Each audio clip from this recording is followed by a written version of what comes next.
Hello friends, बात करने वाले हम इस वीडियो के अंदर ईसेफ स्मॉल फाइनेंस बैंक के बारे में। आप देख रहे हैं आपका चैनल शेयर बाजार विद आयुष। तो फ्रेंड्स, डेफिनेटली इस वीडियो में हम डिस्कस यही करेंगे कि जिस तरीके से आज ईसेफ स्मॉल फाइनेंस की लिस्टिंग हुई है वो डेफिनेटली एक्सपेक्टेशंस के तो बिलो थी। लेकिन इससे अब आगे की रणनीति क्या होने वाली है, मतलब स्टॉक किस तरफ जा सकता है, क्या यहाँ से और तेज़ी होने वाली है या फिर गिरावट के संकेत ईसेफ स्मॉल फाइनेंस में आपको देखने को मिलेंगे, इसके बारे में हम बात करेंगे पूरा। एंड डेफिनेटली हम बात करेंगे कि कंपनी के लिए इम्पोर्टेंट क्या है एंड डेफिनेटली स्टॉक के लिए इम्पोर्टेंट क्या है। तो दोस्तों, सबसे पहले तो अगर आज लिस्टिंग की बात करते हैं तो 71 पर ये शेयर लिस्ट होता है करीबन 18.33% के प्रीमियम पे। डेफिनेटली देखिए, एक्सपेक्टेशंस काफ़ी हाई थी और मेरी एक्सपेक्टेशंस तो कम से कम ये थी कि 25% मिलना चाहिए, क्योंकि जिस तरीके से हाल फिलहाल में जो स्मॉल फाइनेंस बैंक्स की लिस्टिंग हुई थी वो अच्छी हुई थी, बट कह सकते हैं कि इसे स्मॉल फाइनेंस बैंक उतना नहीं दे पाया जितना उम्मीद थी। एंड ज़रूर उम्मीद से कम ही आपको लिस्ट होता हुआ देखने को मिला, बट ऑन एंड ऑल एक अच्छी बात यही कि प्रॉफिट देखने को मिल गया, किसी को ऐसा नहीं कि कोई नुकसान होता हुआ नजर आया। बट 71 पर दोस्तों इसकी लिस्टिंग होती है एंड उसके बाद कह सकते हैं स्टॉक में आपको थोड़ी बहुत उतार चढ़ाव देखने को मिले, बल्कि ये है कि जहाँ लिस्टिंग हुई उससे नीचे ज़रूर स्टॉक में क्लोजिंग देखने को मिली है। ये अपना आप में हम कह सकते हैं थोड़ा सा नेगेटिव ज़रूर था, क्योंकि यहाँ से और ऊपर जाना चाहिए था, बट डेफिनेटली स्टॉक नीचे गया और हम कह सकते हैं कि उसके नीचे ही क्लोजिंग भी दी है। ऑलमोस्ट 69 के आसपास क्लोजिंग आई है, अभी बात करेंगे उसके बारे में। लेकिन अब यहाँ से आगे आने वाले समय के अंदर दोस्तों स्टॉक क्या करने वाला है, ये सबसे इंपॉर्टेंट, राइट। देखिए, सबसे पहली बात तो जो कंपनी को पैसा मिला है, राइट, कंपनी उससे करेगी क्या। तो याद रखिएगा दोस्तों, कंपनी ने साफ साफ कहा था कि जो फ्रेश इशू कंपनी जुटा रही है उसके जरिए कंपनी उस जुटाए गए पैसों से इस्तेमाल करेगी बैंक के टायर वन कैपिटल बेस को बढ़ाने के लिए। देखिए, टायर वन कैपिटल बेस अगर आपको नहीं पता है तो दोस्तों, टायर वन कैपिटल एक बैंक का कोर कैपिटल होता है जो डिस्क्लोज करता है रिजर्व्स, और बेसिकली ये बैंक के फाइनेंशियल स्टेटमेंट में और इक्विटी कैपिटल के अंदर बैंक का जो फाइनेंशियल स्टेटमेंट होता है उसमें इक्विटी कैपिटल में दिखता है। ये बेसिकली पैसा वो पैसा होता है जो बैंक यूज़ करती है उनके फंक्शन के लिए ऑन अ रेगुलर बेसिस। मतलब कोई भी दोस्तों फाइनेंशियल इंस्टीट्यूशन की स्ट्रेंथ बढ़ाने के लिए टायर वन कैपिटल बेस का होना काफ़ी ज़रूरी है। एंड डेफिनेटली देखिए, एक आरबीआई की रिक्वायरमेंट भी थी, इसीलिए आपको देखने को मिलेगा हाल फिलहाल में काफ़ी सारे जो स्मॉल फाइनेंस बैंक थे वो लिस्ट हुए, जस्ट बिकॉज इसके कारण ये उसका यूटिलाइजेशन करने के लिए टायर वन कैपिटल बेस का और बेसिकली उसका यूटिलाइजेशन करना ज़रूरी है या फिर उसको लाना बैंक में ज़रूरी है। तो इसीलिए काफ़ी सारे आपको स्मॉल फाइनेंस बैंक लिस्ट होते हुए देखने को मिले, और इसीलिए दोस्तों हम कह सकते हैं कंपनी ने जो पैसा है वो बेसिकली इसी के लिए जुटाया भी है। बाकी अगर आज आप देखेंगे तो स्टॉक की जो क्लोजिंग आई है वो 69.05 पे आई है, ऑलमोस्ट 9 रुपये 5 पैसे ऊपर, करीबन 15% पे। जैसे मैंने कहा, लिस्टिंग 71 पे हुई थी, उसके बावजूद भी देखिए स्टॉक 69 पर क्लोज दे रहा है। इसका मतलब ये है कि अपनी लिस्टिंग से भी स्टॉक नीचे जाकर क्लोजिंग दी, बल्कि जो दिन का रेंज था वहाँ पे आप देख सकते हैं जो दिन का लो पॉइंट था वो 68.55 का था, जहाँ तक स्टॉक आज स्लिप हो गया था।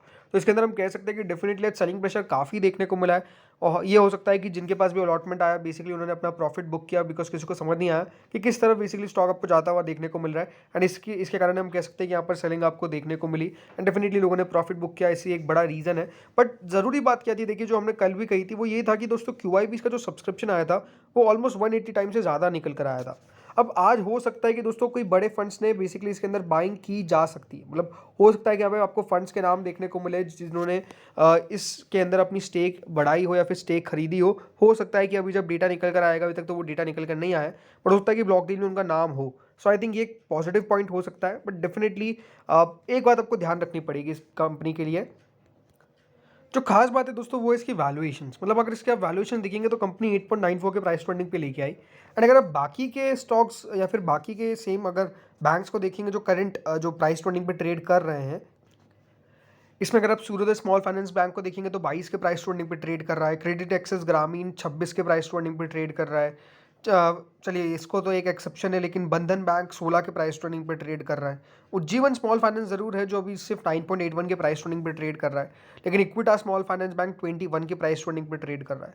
तो खास बात अगर आप देखा जाएगा इस कंपनी का तो डेफिनेटली वैल्यूएशंस काफ़ी अट्रैक्टिव थे, और वैल्यूएशन के हिसाब से तो दोस्तों लिस्टिंग पे अच्छा गेन होने की पॉसिबिलिटी पूरी हाई थी।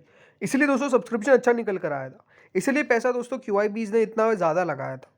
लेकिन स्टिल जब दोस्तों लिस्टिंग पे ऐसा चीज़ें हो जाता है तो आई थिंक एक अच्छी बात यही होती है कि वहाँ पर आप बने रहिए। मतलब जिन लोगों ने प्रॉफिट बुक कर लिया कोई बात नहीं, बट मेरे हिसाब से जिनके पास ऑलरेडी, अगेन कोई रिकमेंडेशन नहीं है, जस्ट मेरा पर्सनल व्यू है जो आपके साथ मैं शेयर कर रहा हूँ। कोई भी रिकमेंडेशन के लिए आप अपने फाइनेंशियल एडवाइजर से या फिर कोई भी फाइनेंशियल डिसीजन लेने से पहले अपने फाइनेंशियल एडवाइजर से कंसल्ट करना बिल्कुल ज़रूरी है, वो बात ध्यान रखिएगा।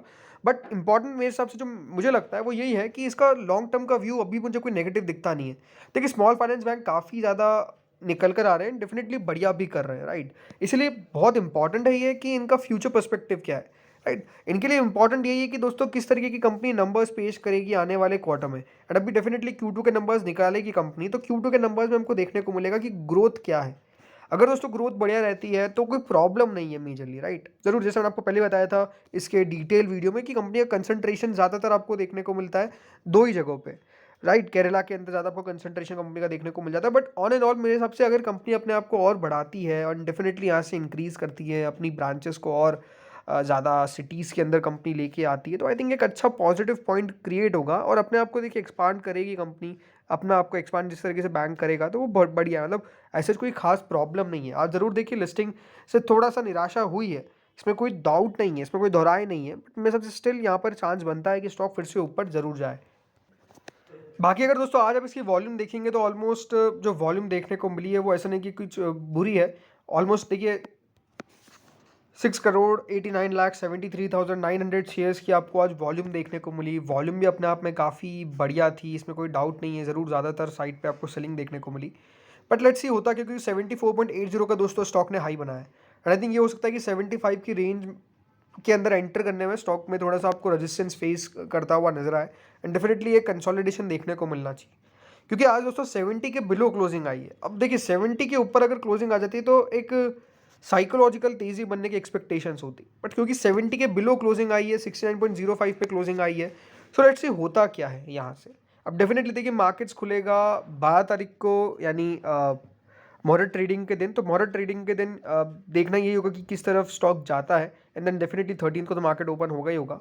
बट हाँ, मॉडरेट ट्रेडिंग के दिन देखिए मार्केट किस साइड जाता है ये देखना काफ़ी दिलचस्प होगा क्योंकि एक घंटे के अंदर एक्शन में कोई कमी आपको देखने को नहीं मिलती है। सो लेट्स सी होता क्या है, बिकॉज मार्केट्स में एक तेज़ी की एक्सपेक्टेशन रहती है हमेशा मॉडरेट ट्रेडिंग में। मतलब अपने आप में देखिए मॉडरेट ट्रेडिंग काफ़ी बढ़िया माना जाता है एंड डेफिनेटली उस दिन इन्वेस्टमेंट करना एक अच्छी बात मानी जाती है। तो लेट्स सी होता क्या है। बट हाँ, ये है कि ईसब स्मॉल फाइनेंस बैंक के अंदर स्पेसिफिकली मैं आपको ये कहूँगा जिन लोगों ने नहीं लिया है वो चाहे तो वेट करें, बिकॉज आपके पास मौका है कंपनी के सेकंड क्वार्टर के नंबर्स देखने का।